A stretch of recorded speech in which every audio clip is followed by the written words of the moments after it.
Hello and welcome to another video on the Life After Brady channel. Today we're going to take a look at the Boston Celtics season through 10 games as we sit here January 9th, 2021. They've played 10 games so far, all without Kemba Walker. These stats are going to be per Pro Basketball Reference or Basketball Reference, and then as well as the NBA.com. It starts off with Basketball Reference, and then later on we'll get into more of the player-specific stats, kind of tracking stuff per synergy from NBA.com. So right now, without Kemba, Celtics are sitting third after a win Friday night against the Washington Wizards. The Philadelphia 76ers currently lead the conference, though who knows what they'll be in a week or so after a quarantine and COVID situation there with Seth Curry testing positive Thursday night. So sitting pretty good, all things considered, in the playoff chase, obviously. Recently, they did well. This past week, they went 4-0, beating the Pistons, Raptors, Heat down in Miami and Michigan, and then coming home Friday night and beating the Wizards with a shortened team. This week, they'll face the Heat, Bulls, and Magic. Obviously, the Bulls and Magic, not what you would think of as great teams, but Magic sitting there at 6-3, and the Bulls 4-6, so they've been competitive. But this week will be a challenge, though, for the team.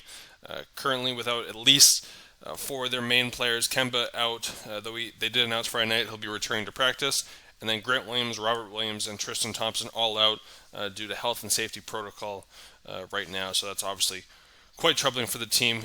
Daniel Tice and Taco Fall have to step up big time moving forward this next week or so. This season so far has obviously all been about Jaylen and Jayson stepping up.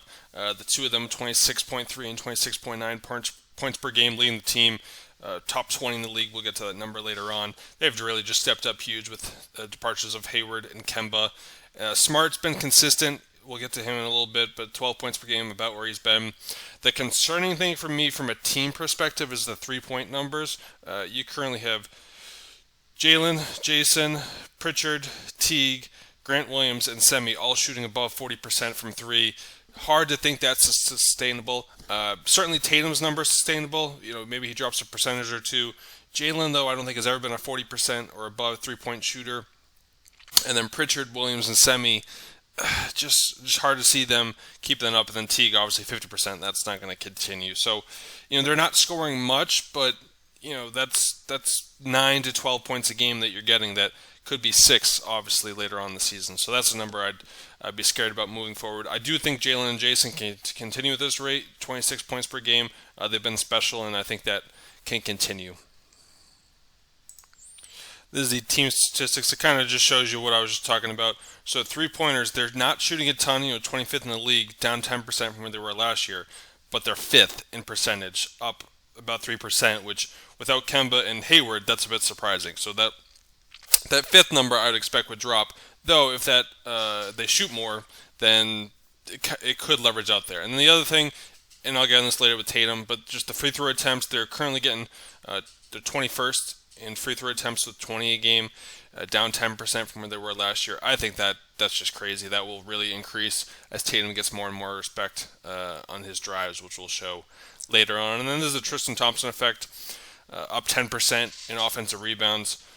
They're second in the league in offensive rebounds, which is phenomenal. So pretty good there. And then assist-wise, a little lower. It's a lot of ISOs and kind of doing it on their own. We'll see if that changes as Kemba comes back. And then defensively, they've been good, though. 5th in steals, 3rd in points. Though the points per game is 17th. Not great. We could see that improving moving forward. We're now going to go through a couple of the guys individually, how they've done, is it sustainable, or there's just upward trajectories. 22-year-old Jayson Tatum, just continues to step forward, adding about 4 points per game this season, increased role, shooting 3 more shots per game. The three-point attempts are up slightly, and the percentage goes up slightly. Hard to say what his three-point percentage will be. Obviously, these are different shots in the offense. Kyrie and Hayward, here he's getting that percentage. We'll see if he's able to keep up this 44% basically. I don't think so, but this free throw attempts will continue to rise. We had 4.7 last year. No reason to think this gets above 5, maybe even 6 by the year. And when you're shooting essentially 85-90% of them, you'll be all set. Next, Jaylen Brown, the guy who's been traded away from Boston about 100 times in fake trades. just continues to step up phenomenally. Going from 6 points per game his rookie season all the way up to 26 right now. Probably doesn't end up with 26, but if he's in that 23, 24 range, it's phenomenal for a second guy. And this is the reason they've really gone up another level. The percentage, though, as I said, 39% the second year, 38% last year. Hard to see that continuing, though. We'll get into it a little bit, but his transition numbers are phenomenal. So if he's getting open transition threes, that's a different ballgame, and he could keep this up. Shooting very well, shooting above 60% from effective field goal percentage right now. Really impressive from Jaylen. And then the third guy, Marcus Smart. This is the one that's hard, but he's really stepped up from what was probably a sixth man early on, even last year. Now is their third option, and getting 12 points a game, shooting less from three, and at 36%. This isn't the 28% that I think we all think he shoots. 36%. Right around the league average. League average, I believe, is around 38. So pretty good from Smart. You expect him to keep that up.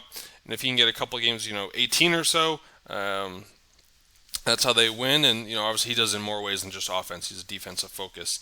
And I'll just bring in Tristan Thompson, the biggest free agent signing they had this offseason, where he was with Cleveland through the first part of his career, and then Boston. He's obviously leading the way with offensive rebounds, getting 3 a game, get 4 a game.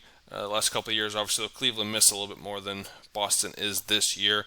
He's been really good on offense and defense right now for the Celtics. And then lastly, we'll wrap up with Peyton Pritchard from an individual standpoint. Pritchard, 26th pick in the draft.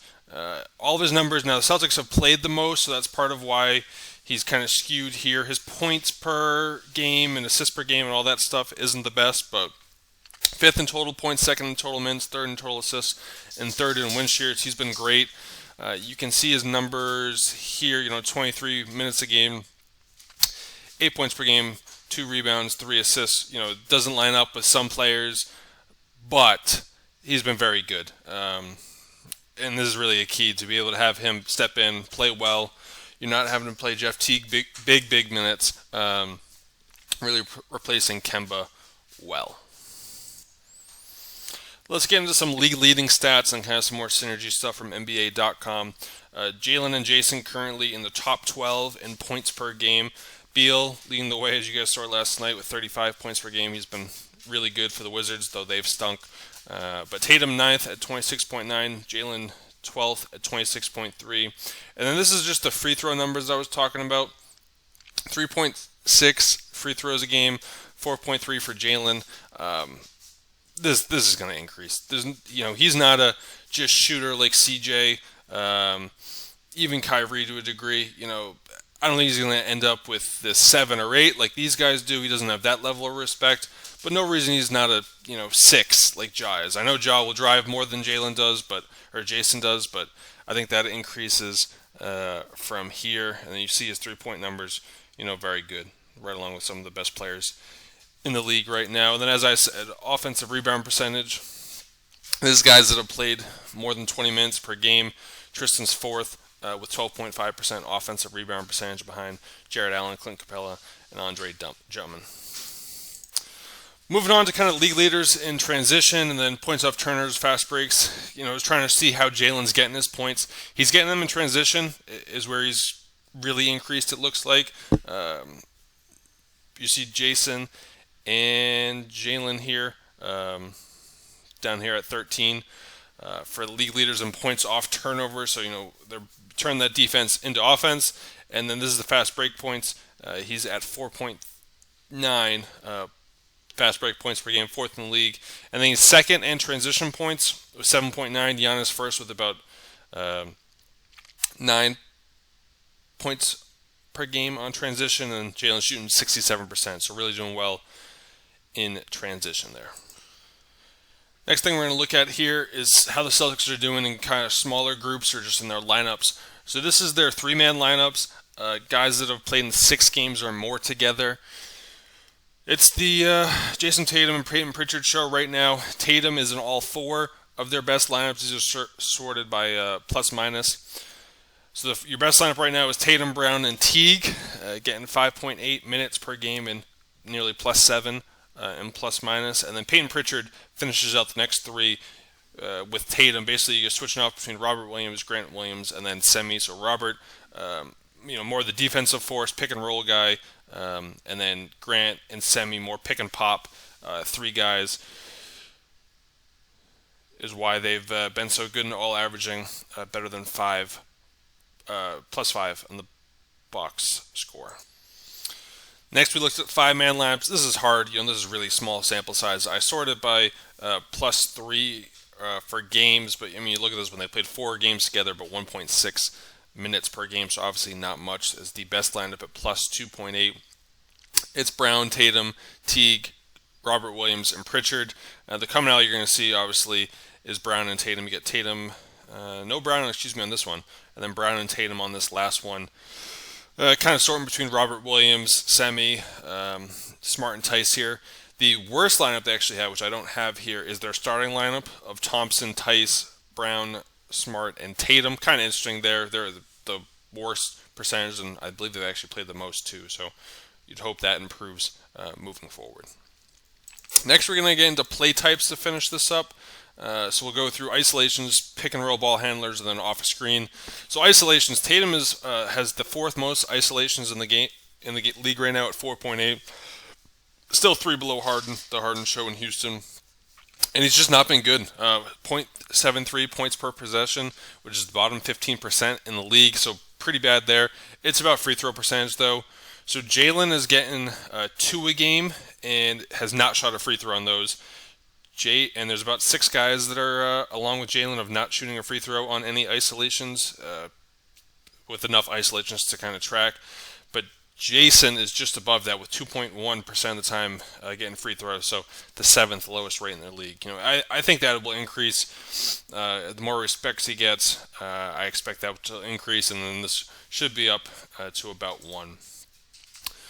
Take a look now at pick and roll ball handlers. This is just the Celtics. You can kind of see their percentile on the right. So Tatum, top quarter of the league when it comes to pick and roll ball handlers. Jaylen in the top half, though he's not doing as much. Tatum leads the way with nearly 7 possessions per game, and then Smart and Brown slightly less. And then Pritchard, 2.3 possessions per game. Pretty interesting, though his numbers are not nearly as good. Him and Teague both below 0.75 points per possession, so not what you want to see there. One interesting thing to me is that Smart's getting fouled 20% of the time compared to Jaylen and Jayson about 10% of the time. It kind of shows to me that theatrics work. Smart obviously working those calls and gets to the free throw line with it. And then off a screen, it's really been their best play if you want to look at it that way. Jaylen and Jayson both top 10% of field goal percentage, and then top basically quarter of percentile of points per possession. They're getting 1.13 and 1.19 points per possession there. So this to me it's kind of what you'd expect. You don't want ISOs. You don't want them just driving downhill. How can we get them off a screen? They're both natural shooters, and that's what you want to see the Celtics continue to improve on. This team moving forward as they sit 7-3, and then a big week coming up with 4 games starting off Sunday night against the Miami Heat. Thank you for enjoying the video. If you enjoyed it, please like, comment below. Anything you want to see next time, please also comment. And if not already, please subscribe. Thanks.